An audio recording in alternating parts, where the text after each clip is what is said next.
오늘 본문의 말씀은 사무엘상 15장 22절 말씀입니다. 사무엘이 가로되 여호와께서 번제와 다른 제사를 그 목소리 순종하는 것을 좋아하심같이 좋아하시겠나이까. 순종이 제사보다 낫고 듣는 것이 순양의 기름보다 나으니. 신적인 존재를 믿는 자들에게 있어 그들이 공통적으로 가장 중요하게 생각하는 것이 있다면 그것은 바로 신적인 존재에게 드리는 제사라는 것입니다. 제사는 신적인 존재와 교통하는 의식입니다. 그래서 그 의식을 통해서 신적인 존재에게 나의 소원을 아뢰기도 하고 또 신적인 존재의 위대한 능력을 구하기도 하는 그런 교통의 수단이 바로 제사라는 것입니다. 그래서 제사는 신앙의 종류에 상관없이 매우 중요시되는 의식인 것입니다. 더불어 여기에는 신적인 존재가 바로 이것을 원한다는 의미도 포함되어 있다는 것입니다. 그래서 신적인 존재가 이것을 우리에게 원하기에 그래서 그가 원하는 제사를 우리가 드려서 그가 기쁨을 얻을 때 그의 능력이 우리를 보호하여 줄 것이라고 우리의 소원을 이루어 줄 것이라고 믿는 그 믿음을 바탕으로 하여 드려지는 것이 바로 이 제사라는 것입니다. 하나님을 믿는 우리 기독교도 제사 곧 오늘날 예배는 매우 중요시되는 덕목입니다. 구약 성경을 보면 아직 제사의 종류와 규례가 정해져 있지 않았던 시대에서도 하나님을 믿는 사람들이 하나님을 향한 일련의 제사를 드렸다는 것을 우리는 볼 수 있다는 것입니다. 창세기 4장 1절에서 4절 말씀. 아담이 그 아내 하와와 동침함에 하와가 잉태하여 가인을 낳고 이르되 내가 여호와로 말미암아 득남하였다 하니라. 그가 또 가인의 아우 아벨을 낳았는데 아벨은 양치는 자이었고 가인은 농사하는 자이었더라. 세월이 지난 후에 가인은 땅의 소산으로 제물을 삼아 여호와께 드렸고 아벨은 자기도 양의 첫 새끼와 그 기름으로 드렸더니 여호와께서 아벨과 그 제물은 연락하셨으나.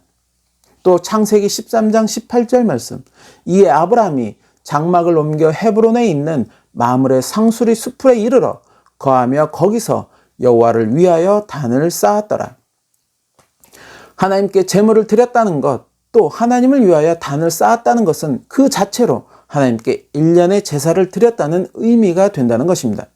누가 가르쳐 주지도 않았는데 이렇게 하나님을 위해 예물을 드리고 또 단을 쌓는 제사 곧 예배를 드리는 그 본질적인 이유는 바로 제사 곧 예배는 하나님을 기념하는 의식이기 때문입니다.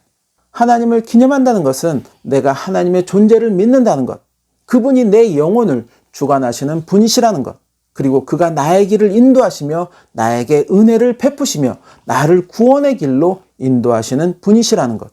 그렇게 나는 하나님의 백성으로서 하나님의 은혜를 언제나 감사하며 하나님의 백성으로서 하나님과 언제나 동행하는 삶을 살아가겠다는 그런 의지와 함께 내 마음에 하나님의 존재가 떠나지 않도록 나의 발걸음에 하나님의 은혜가 항상 머물 수 있도록 그렇게 하나님을 기념하는 의식이 바로 제사요 오늘날의 예배라는 것입니다. 그래서 하나님을 향한 신앙생활에서 제사 곧 예배는 어쩌면 가장 기본 중에 기본이 되는 덕목과도 같은 것이며 더불어 하나님은 우리가 드리는 이러한 제사를 또한 기뻐하신다는 것입니다. 그러기에 하나님은 이스라엘 민족을 출애굽시키시고 그들에게 본격적으로 하나님의 은혜를 기념하기 위한 제사의 종류와 지키는 예법 등에 대해서 아주 자세하게 가르쳐 주셨습니다. 그렇게 정해진 시간에 하나님이 가르쳐 주신 예법에 따라 예물을 드리며 제사를 지내면 하나님은 그 제사를 받으시고 그들에게 하나님의 은혜를 머물게 하여 주시며 설사 죄를 범하였다고 하여도 제사를 통해 그 죄를 용서하여 주신다는 약속을 하셨다는 것입니다.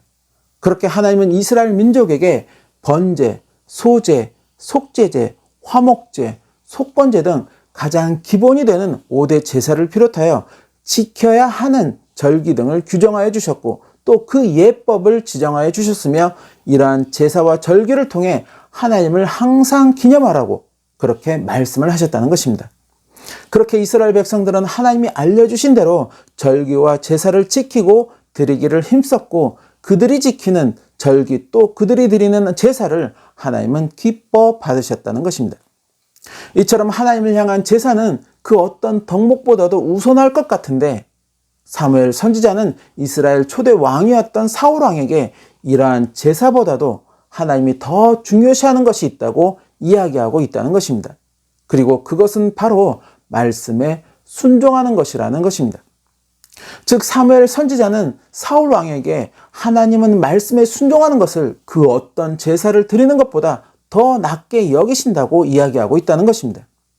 출애굽한 이스라엘 백성들은 하나님이 가르쳐 주신 대로 그렇게 하나님이 기뻐하시는 제사와 하나님이 기뻐하시는 절기를 철저하게 지키고 드리려고 힘썼습니다. 그런데 점점 하나님과 이스라엘 백성들 사이에 이러한 제사에 대한 그러한 괴리가 생기기 시작하였습니다. 하나님은 이스라엘 백성들이 하나님의 은혜를 항상 기념하라고, 그렇게 하나님과 항상 동행하는 인생들이 되라고 제사를 지정하여 주셨고, 그렇게 올바른 제사에 대한 예법을 제사의 종류에 따라 자세하게 설명하여 주셨는데, 이스라엘 백성들은 어느 순간 이 예법에만 치중하기 시작하였다는 것입니다. 즉 그 제사와 예법에 담긴 하나님의 뜻이라는 그 본질은 뒤로 한 채 점점 형식적인 것에만 치중하기 시작하였다는 것입니다. 그렇게 기록된 예법에 따라 정해진 예물을 정해진 절차와 방법에 의거해 드리기만 하면 하나님의 백성으로서 하나님께 제사를 지내는 자신들의 소임은 다 하였다는 자기 만족에 빠지기 시작하였다는 것입니다. 그리고 그러한 자신들의 생각에 치우치는 나머지 이제는 예물도 하나님이 정하신 것이 아닌 자신들이 정하는 것으로 드리기 시작하였다는 것입니다. 그렇게 하나님의 마음에서 점점 멀어져가는 그러한 모습들을 하고 있으면서도 정작 자신들은 하나님의 친백성이라는 그러한 자부심으로 가득 차 있었다는 것입니다. 하나님은 이러한 백성들의 잘못된 인식을 깨우쳐 주시기 위해서 선지자들을 통해 하나님의 뜻을 선포하고 권면하였지만 백성들은 들으려고 하지 않았고 오히려 자신들의 생각에 반한다고 하여서 그들을 핍박하고 잡아 죽였다는 것입니다. 그렇게 하나님을 믿는다고 하는 백성들은 자신들의 생각에 치우쳐 점점 돌이킬 수 없는 심판의 소용돌이 속으로 나아가고 있었다는 것입니다. 결국 그렇게 나라를 빼앗기고 유리 방황하는 신세들로, 또 이방 나라에서 속박받는 신세들로 그렇게 전락하고 말았음에도 여전히 하나님을 향한 신앙의 리더자라고 지칭하는 자들은 조상의 이러한 잘못된 유전에서 벗어나지 못하고 있었다는 것입니다. 이러한 것을 바로잡기 위해서 하나님의 독생자 예수 그리스도는 말씀이 육신이 되어 이 땅에 오셨고, 그렇게 사람들에게 말씀의 본질을 가르쳐 주시기 시작하였다는 것입니다. 그럼에도 여전히 하나님의 뜻을 외면하고 자신들의 생각으로만 가득 차서 조상의 유전을 따르려고 하였던 당대 신앙의 리더자들, 곧 하나님의 율법을 관장하였던 서기관들과 하나님을 향한 자신들의 믿음은 절대적이라고 자부하였던 바리새인들에게 예수님은 너희들은 멸망할 것이라고, 너희들에게는 분명히 화가 있을 것이라는 마치 저주와도 같은 말씀을 하셨다는 것입니다. 그리고 그들의 믿음은, 그들의 신앙생활은 바로 겉과 속이 전혀 다른 외식하는 믿음이요 또 외식하는 신앙생활이라고 질타를 하셨다는 것입니다. 마태복음 15장 7절에서 9절 말씀, 외식하는 자들아 이사야가 너희에게 대하여 잘 예언하였도다. 일러스되 이 백성이 입술로는 나를 존경하되 마음은 내게서 멀도다. 사람의 계명으로 교훈을 삼아 가르치니 나를 헛되이 경배하는도다 하였느니라 하시고, 또 마태복음 23장 25절 말씀, 화 있을진저 외식하는 서기관들과 바리새인들이여 잔과 대접의 겉은 깨끗이 하되 그 안에는 탐욕과 방탕으로 가득하게 하는도다. 지지난주 마르다와 마리아의 이야기에서 예수님이 마르다의 행동보다 오히려 마리아의 행동이 더 좋은 행동이라고 그렇게 말씀하신 이유는 바로 마리아는 이러한 하나님의 뜻, 즉 본질적인 의미에 더 집중하고 있었기 때문이었다는 것입니다. 집주인으로서 손님 대접 준비로 인해 마음이 분주한 마르다의 모습은 어찌 보면 너무나도 당연한 모습일 수도 있지만 예수님이 원하시는 모습은 아니라는 것입니다. 마르다의 모습은 너무 자기 생각으로 충만해 있다는 것입니다. 예수님이 진정으로 이 가정을 방문하신 그 본질적인 이유는 그렇게 뒤로하고 온통 자기 생각으로만 가득해 있는 모습이라는 것입니다. 그리고 그러한 자기 생각에 동조하지 못하는 동생 마리아, 또 동생 마리아에게 아무런 충고도 안 하시는 예수님에게 불평이 생기는 그런 마르다의 모습이었다는 것입니다. 이것이 비단 마르다의 모습으로 또 이스라엘 백성의 모습으로만 국한되지 않는다는 것입니다. 바로 오늘날 하나님을 또 예수 그리스도를 믿는 우리들의 모습일 수도 있다는 것입니다. 하나님은 우리의 예배를 원하시니까 평일, 주일, 교회의 정해진 시간에 빠지지 않고 참여해서 그렇게 예배에 동참한다고. 그래서 나는 하나님의 자녀로 최선을 다하고 있는 것이라고. 또 내가 지금 추진하는 그러한 일들이 또 생각하고 계획하는 일들이 나를 위해서 하는 일이 아닌 주님의 이름을 위해서 하는 일들이니까 주님은 기뻐하시고 인정해 주실 것이라고. 지금 나의 믿음이, 지금 나의 신앙생활이 바로 이러한 마음과 이러한 모습은 아닌가 하는 것입니다. 주님은 그 열정이 앞서기 전에 먼저 주님의 뜻에 귀를 기울이라는 것입니다. 진정 주님이 원하시는 것이 무엇인지 그 본질을 깨닫기에 힘쓰라는 것입니다. 그리고 그 뜻에 온전히 순종하여 너의 열정을 다하라는 것입니다. 오늘 본문 말씀처럼 하나님이 가장 기뻐하시는 것은 바로 말씀의 순종이라는 것입니다. 그렇다고 해서 하나님은 우리에게 절대적인 복종을 하라고 말씀하고 있는 것이 아닙니다. 그럴 것이었으면 하나님은 처음부터 우리에게 자유의지를 주시지 않으셨을 것입니다. 하나님은 우리에게 자유의지를 주셨습니다. 스스로 생각하고 스스로 분별하여 옳고 그름을 결정하고 그렇게 하나님이 기뻐하시는 선한 것을 쫓아서 행하는 그러한 삶, 바로 지난주 말씀처럼 내 삶에 올바른 공의가 함께하는 삶, 그리고 친절과 자비가 함께하는 삶, 더불어 늘 하나님과 겸손히 동행하는 삶, 바로 스스로의 의지에 따라 말씀을 깨닫고 그 뜻에 순종하는 삶을 하나님은 원하신다는 것입니다. 하나님은 우리에게 동행을 원하시는 것이지 마지못해 억지로 끌려다니는 그러한 모습을 원하시는 것이 아니라는 것입니다. 내가 드리는 예배가, 내가 드리는 헌신이, 내가 드리는 기도가, 내가 행하는 주의 일들이 바로 그러한 모습에 의한 것이라면, 끌려다녀서 하는 것이라면 하나님은 나의 예배를, 나의 헌신을, 나의 기도를 받으시지도 또 기뻐하시지도 않는다는 것을 우리는 알아야 한다는 것입니다. 또한 주님의 뜻을 뒤로 한 채 내 생각으로만 가득 차서 계획하고 행동하는 분주한 나의 일들, 그것이 비록 주님의 이름을 위하는 일들이라고 한다지만 정작 주님은 그러한 나의 일들을 기억하여 주시지 않는다는 것입니다. 마태복음 7장 21절에서 23절 말씀.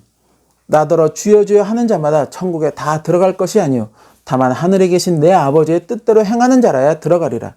그날에 많은 사람이 나더러 이르되 주여 주여 우리가 주의 이름으로 선지자 노릇하며 주의 이름으로 귀신을 쫓아내며 주의 이름으로 많은 권능을 행치 아니하였나이까 하리니 그때 내가 저희에게 밝히 말하되 내가 너희를 도무지 알지 못하니 불법을 행하는 자들아 내게서 떠나가라 하리라. 그러기에 우리는 먼저 주님의 뜻을 알기를 힘써야 한다는 것입니다. 그러나 안타깝게도 이러한 주님의 뜻은 인간의 지식으로는 결코 깨달아 알 수 있는 것이 아님을 성경은 또한 말씀하고 있다는 것입니다. 오직 성령을 통해서만이 깨달을 수 있음을 성경은 말씀하고 있다는 것입니다. 요한복음 14장 26절 말씀.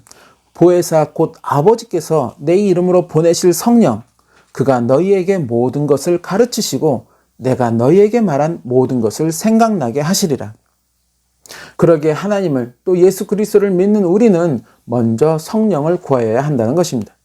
내가 주님이 기뻐하시는 그런 바른 신앙의 삶을 살아가기 위해서 내 생각에 치우치는 그런 계획과 행동이 아닌 주님의 뜻에 부합되는 그런 계획과 행동이 되기 위해서 우리는 성령을 먼저 간구해야 한다는 것입니다.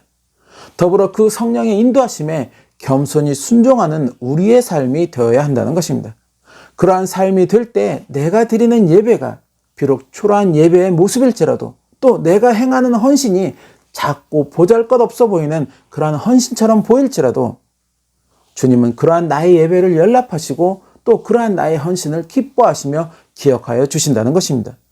이것이 하나님이 또 예수 그리스도가 우리에게 원하시는 진정한 순종의 모습이라는 것입니다. 바로 그 순종의 삶을 살아가는 저와 여러분의 삶이 되시기를 소망합니다. 그렇게 하나님과 기쁨으로 동행하는 저와 여러분의 삶이 되시기를 예수님의 이름으로 축원합니다.